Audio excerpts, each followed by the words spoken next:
This dude is an OG pre-runner guy. So this is my 2003 Ford F-150. Went off like a 100-foot sand dune, nosedived. My co-driver had to get taken to the hospital. Oh shoot. Totaled the truck and started all over.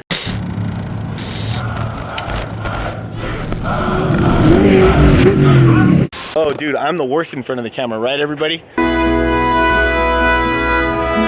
What's up? So we're over here in Ramona, California at the pre-runner farm at a goofball racers place, but we're actually here to meet up with our buddy Bret Jenkins. This dude is an OG pre-runner guy. Has definitely had some very really cool builds, but one including a Tundra, another F-150 that's legendary in the whoops, and now we're here with this thing, which is the newest build, and it's epic. Tell us all about it, Bret. So this is my 2003 Ford F-150. Okay. This is a Super Crew. It's a 4-door. When did you get this thing? Or like, I know like a lot of people know that you have like this crazy superpower to get trucks done within like 2 years. I've even heard even faster than that. Yeah, so I bought this truck December of 2019. Truck, it's December of 2019. Oh, that kind of hurts a little bit out there, huh guys? Bret makes it happen, man. This is why I said he has some sort of superpower, but he gets these things done. I almost think that this should be some sort of business, bro. Like to do something like this. Hit me up, I'll build your pre-runner for you, get it taken care of. Yeah, dude, he gets it done. He's like the pre-runner contractor. Oh, I'm that's my Instagram, pre-runner contractor. Pre-runner contractor, he gets it done, guys. But anyways, 2019, that's when you got this, right? December? Yeah, I bought it, I wanted to do the Mojave Trail, and a lot of guys do it. There's a race called Rage of the River.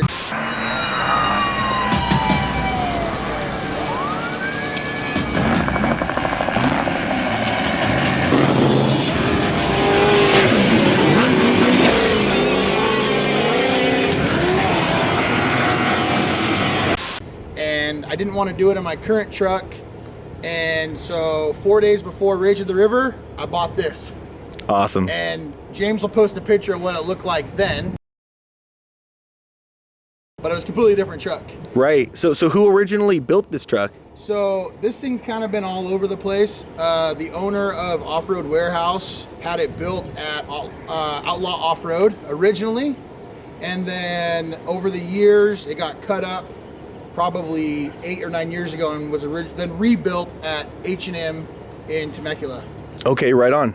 And I've been in the off-road world for, I don't know, 14 years doing truck stuff. Yeah, so I mean, even with that, tell us about the trucks you've built, man, really quick. I mean, like I know we got some cool footage of that somewhere. The Me truck is that's what everyone knows me by. That's Me truck. You know what? But I knew you for the Tundra. Yeah. The Tundra. So man, let's. I know that's kind of getting old school, but before the Tundra, you had something else, right? Or you rebuilt the Tundra? Yeah. So before that, I had an F-150 that was leaf spring. That's kind of what started it all. I bought it off Craigslist, and I went to Pismo, thought I could do the Huck Fest. Oh wow, no way! And went off like a 100-foot sand dune, nosedived. My co-driver had to get taken to the hospital. Oh shoot! Totaled the truck. Oh my God, he on X Games mode. And started all over. Oh wow, okay. And I bought a Toyota Tundra that had an A-arm kit it was all built, had a supercharged little 3.4 in it, and rebuilt that along with the help of Eric from Morse Metalworks. We put beams on it, went through a bunch of motors, went through a small block Ford to a LS, to a bigger LS7. Nice. And then that was the old school Toyota paint job on that thing, right? Like the Ivan Stewart paint job on it. So rad, yeah. And then the next biggest thing that I did was the Me truck. The Me truck. I took the Ricky Bobby Talladega Nights, which I always wanted that paint scheme, put a big cougar on the hood. What the hell? It's a goddamn cougar in the car! And put me on the side with the intentions of racing it.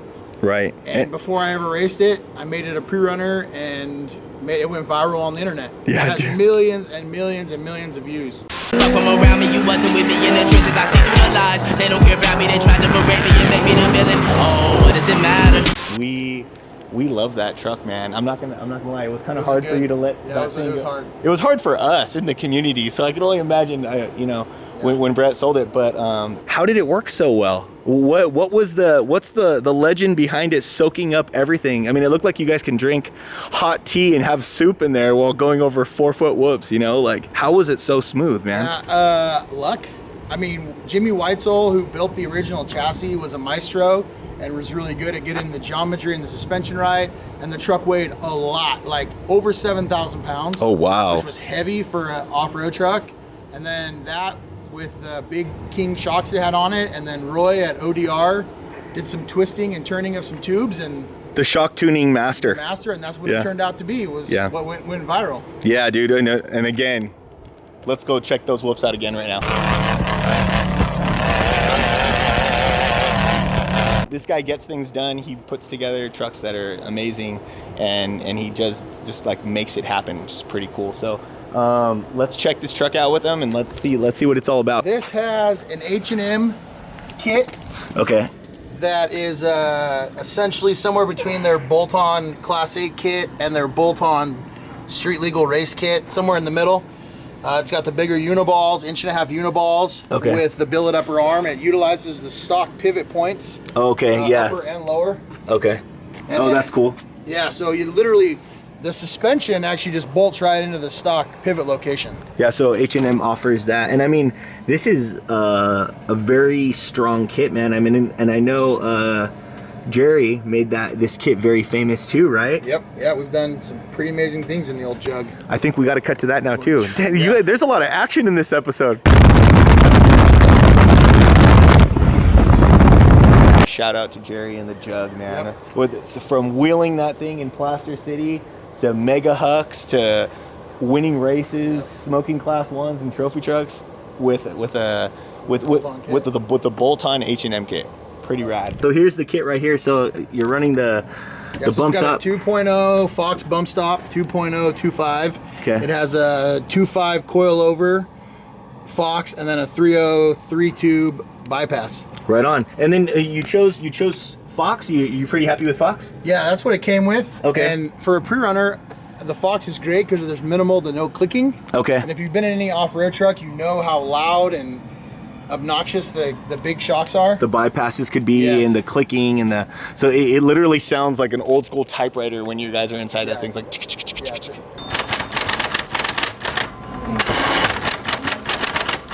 that loud the whole time? Yeah.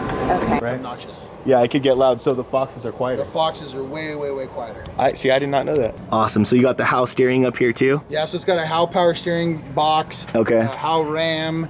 Nice. And then a Howe box RAM, and then power steering. Nice, man. What radiator are you guys running in this thing? It's got a CBR 35x19 radiator. Okay. With 2 Spall 16-inch fans. Nice, man. And then motor package? So it's got a Danzio LS2. Okay. With a Colhane 4L80, so it's a 4-speed transmission. Nice. And then it's got a Motec fuel management system with all the bells and whistles. Nice. And then hubs and all that stuff? So it's got CNC 2.5-inch hubs, front and rear, with a CNC 6-piston brake. Okay. Yeah, no messing around, especially with this with these huge tires you got, man. Yeah, it's got a 40-inch BFG tire with the KMC Grenade 5-on-5.5 beadlock wheel. Yeah, and I mean, just the way this thing sits, this looks like trucks that I would draw in high school. There he comes. His little son of a gun's hiding your brush, and you just have to push him out. You know, just the tires are so huge now, you know, like a lot of these big trucks are moving up to these 40s, and you know, I guess the whoops are getting bigger and the parts are getting more expensive, but it's a necessary for growth in the sport, I guess. Yeah, to give you an idea, this is the original Firewall. So it would have come all the way, you know, about to where this tire is, and we've had to clearance this all to make 40s work. Wow, man. Wow. Yeah, and it is definitely clearing, and it's crazy how tight it looks, but at full bump and turn, bump and lock, right? Yep. It's clearing. No hitting. Very, very cool. And then what front clip is this guy? Is this Trailer Products? Trailer Products, 97 to 03 F-150. It reminds me of the Riviera. Yeah, as a matter of fact, I was looking for that clip. Okay. Before I got this one because of the width, how wide these trucks are. This was made just an 87-inch wide truck. So that's why the fenders are, the original fenders were down here. I had to cut them up here to clear the tire. And Right. I mean, dude, and it's so cool that you stuck with like the OEM look, you know? So when I got it, it had like, this is an 03 cab. It had an 08 mini fender with a 2010 F-150 clip. It had like 2013 Raptor headlights and had a 2017 Raptor grill. It reminds me of that Johnny Cash song, the 68, 69, 70 Cadillac. Just like a mix. Yeah. So it was like just a jambalaya of nastiness. Yeah. And look at her now, dude. Can we just take a second to admire this bumper? Dude, oh my God. This looks so rad. So this is a stock bumper. That is a stock bumper I bought, had it re-chromed. Bought it off of a buddy of mine for a couple $100, had it chromed, and we made it work. It's all custom mounts, but dude, this is so cool. Brett, I think that's one thing about a lot of the trucks you build, like not only do they work very well, but they look badass, bro. So hats off to you for that, man. You got the, all the OEM stuff. We got the OG Ford stuff here. Lights, everything, man. Yeah, that's the original headlights from 2003. No way. Yeah, I want to get new ones because they're like yellow, but those are the original headlights from Ford. Still says Ford. And that's crazy. Oh yeah, you're right, dude. That's crazy. After all the abuse this thing has probably gone through, it still has the OG headlights. Yep. Well, right on, man. And then how wide is this thing? It's 91 inches wide. 91 inches. Okay. Really nice bumper too. Hell yeah. Cool, man. Let's move on to the back of this thing. So what did you have to change in the back here since you got it? So let's see here. I had to get a new fuel cell because the fuel cell was junk. Okay. Had to hook up some plumbing and things. I went with the Trailer Products 12-inch bulge, flat top, flattish top. Yeah. F-150 fenders. So rad. Year appropriate. Did some aluminum work a little bit. And then I haven't quite finished the back. I've got to do some fill-in pieces. We're going to recess this Baja Designs light into the aluminum work and then add a little filler piece here. Yeah, we upgraded the shock package. Okay. So it currently, when I got it, it had a 2.5, which is a 2.5 coilover. Okay. And a 3.0 bypass. Okay. And I've converted to a 3.0 coilover, dual rake, so it has 2 sets of springs in there, and then a 3.5 5-tube external bypass. Excellent. I see you're running the big old gas tank. What is it? You said 45? 55? It's 58 gallons. 58 gallons. Is that a custom one or did you get it from? I had it made at Harman. Okay, at Harman, right. And you guys are running it in front of the axle, which is, it's pretty much standard, right? I mean, people do that, right? You want it behind? People do it. I'm a behind the kind of axle kind of guy. Okay. But the truck came like that, and then we'll get around to this aluminum work. Okay. And the aluminum work was, thousands and thousands of dollars. Right. And that's how the truck came. Yeah. I wanted to keep it to the way it was when I wanted this truck 10 years ago. Right. But the aluminum work on this truck is phenomenal. It has dang, dude. gallons and gallons of oil in there. Yeah, so I've got spare, all my spare serpentine belts, pulleys in this bag. I've got nifty. I've got about eight quarts of oil, tow straps, anything that I could need. Heck yeah. While out on the trail, I fit in most of these compartments. Nice, man. That is freaking awesome. I'm loving this, dude. I didn't even realize. And look how clean that is. Just pops right in. You got your batteries running right here, straight on the back. This is such a great look. Man, I like this. Look at it. No corners cut. These are all gusseted right here too. Very cool. Now, since we're down here, that's a fat rear end, dude. Damn! Yeah, so it's got a Dirt Tech Pro. Okay. TIG welded, 3.5-inch housing with 40 spline axles in it. Again, we're utilizing the CNC hubs and the CNC 6-piston brakes. Okay. This is by far probably one of my favorite housings. Okay. More dollar to what you get. I love the Dirt Tech housing and the local here to me. So that's what I run. It looks so badass and so strong, but man, those big old axles are definitely necessary with the tire this big, right? Yeah, and we could always go bigger with everything, but yeah, this is a good package. Oh, perfect, dude.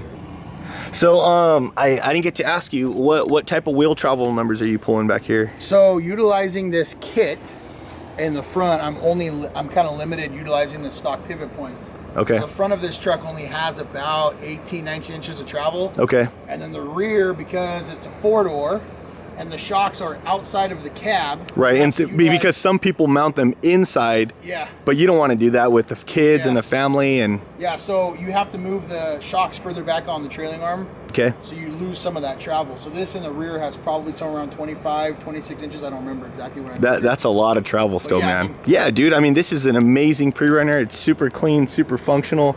You know, you have all your compartments, tons of wheel travel, sealed cab. It's obviously probably, how's the noise in there? Pretty good? It's pretty quiet. Hell yeah. Yeah, it's pretty quiet. How do the kids like it, man? Oh, my kids love this. Yeah? Yeah, I mean, they my son does, and my daughter goes to the desert with me. We just went to the Lucerne race with both my kids, slept inside the cab of my diesel truck. Okay. And the three of us just pre-ran the course. And nice. The race. It's the first one we've had since the coronavirus. Those are some dad goals right there, you know? Friggin' sleeping in the cab of the tow rig, pre-running the course with your kids. Yep. Dude, so you know, I think that takes us to the next part. Let's check out the inside, man. Let's see what the kids are working with in there. Yeah, I have their own seats in there. Okay. It's actually set up right now as a 5-seater. Okay, rad. Oh, dang.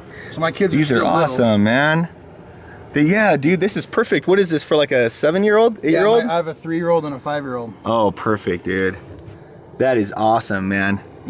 So it's set up for this, and then these can come out too. But dude, how stoked are these? How stoked are they on these seats? We set them up tilting the seat back because my kids always fall asleep. Oh, okay. And so if the seats are up, their heads bobble. So we set the seats back so the kids can sleep. They sit up high enough they can see out the windows. So it's smooth enough for them to sleep in here. Is what you're saying? Kids, I have pictures of my kids sleeping in this all the time. So, and then this seats come out in about 2 or 3 minutes. Okay. And we have provisions set up so we can put a refrigerator on this side. So when we do like 3 or 4 day trips, right, I have a refrigerator. On the other side, it's all my tool bags. Okay. And then underneath the seats, I pulled these panels off for you guys to see. We've got spare axles, and then both the drive shafts already mounted up in the truck. Nice, man. So the front of when I got this truck, everything was red, literally like fire engine red with glitter in it. Okay. So that's pretty loud, man. Yeah. So all of this is an aluminum dash. Okay. Made by a guy in San Marcos. All of this is custom fabbed. And then originally the center console carried through the back of the truck with cup holders and subwoofers for the people in the back seat. Okay. We got rid of that, ended it here, and then got everything repowder coated. Okay. And then moved everything around. The shifter I couldn't drive it. So everything's been reconfigured. It's comfortable now? Yeah. Okay. So that now it's comfortable for me.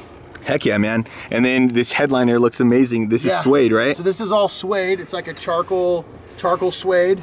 Dang. And then we're utilizing the Baja Designs dome lights. Okay. So it's got LED lights in here. Dang, dude. And then all custom carpet to try to help deaden the sound and make it a little bit cooler in here. And that all of those little things, you guys help out so much for comfort when you guys are pre-running or out in the desert with heat, with noise. I mean, the carpet adds as like kind of like a noise counselor too, right? Yep. So this is cool. Really, really clean setup, man. It looks like I'm ready to take off in a jet over here, man. I feel the need for speed. There's a cool huge, big old Lawrence too. Yeah, the cool thing when Danzio wired this, pretty much wired the whole truck, everything turns on like with sensors. So I don't do anything. You literally get in the truck, you can turn on the headlights if you choose, and then everything else just turns on automatically. All the fans know when to turn on at different temperatures. That's awesome. Everything does it like a stock car would. And it looks like it's not too bad to work on this thing, to pull off these panels, you know what I mean? Off pretty fast. It's like 4 Zeus tabs, this comes off, and then 4 Zeus tabs, this comes off. And you know, how important is it, right, to have access? It's a big deal, right? Yeah, I mean, hopefully I don't ever have to work on it. But right. when I do, yeah, it's definitely a lot easier and helps being able to get things off very easy. Dude, I am loving this dang truck. I love how like you have so much space. You know, this is like a little lower than what the stock dash would be, which is cool. So you have just more visibility. Yep. Very cool. Well, man, dude, I think we got to get out there and get this thing in action sometime. Yeah, I'm down. know, we got to meet you, man. Did you want to pull off the hood so we could kind of check it out? Okay, so cool. On all my trucks, I use these hood pins. Okay. I buy these at like Army surplus stores, so they're just like really easy to come out. You don't have to deal with lining up hood pins and stuff. So that's what I use. All right, man. How was it to pull the? I mean, obviously you guys haven't had to pull this motor, have you? I know I've not. I've not touched it. I imagine it's gonna. We go find some wood to knock on, bro. Sure. Right behind you. There it is. We got to get you to knock on some wood, man. Sorry See, we don't want to cause you. Okay, cool. It just So, pushes me to put the new motor in faster. right, okay, so I like that. I like that, man. Very cool package. Yeah, and it looks like the motor will come just right out, man. You just kind of just... The radiator comes out, this top bar would come off, and the radiator, or in theory, the motor will just come right out. But we don't need to know that yet because everything's working. Yeah, we do not want to know. Yeah. Very cool. Well, guys, I'm actually pretty stoked, man. I'm super happy you got to... So, Bret, dude, got out of work early, met him over here. We're actually in the neighborhood, so pretty stoked we got to meet up with this guy. You'll definitely be seeing some more of this truck. Hopefully this season, we'll probably head out there with the guys and get some more footage with him and Brennan out there. Thank you guys for checking everything out. Our episodes drop every Tuesday, Thursday at 8 a.m. If you guys have any questions about the build, or man, I don't know, I'm gonna throw it out there. If you guys want some connections on how to get your truck finished, man, sorry about all the DMs you're gonna get. Don't flood them unless you guys are serious, all right? Yeah. None of this crap. But if you guys are really serious, I'm sure he could probably point you guys in the right direction. I'm probably actually gonna bug him about getting some stuff done on my truck after this. But thank you guys again for checking it out. We're gonna probably see these guys in action very soon. And thanks for tuning in. Take it easy, guys. Later. See ya. Yeah.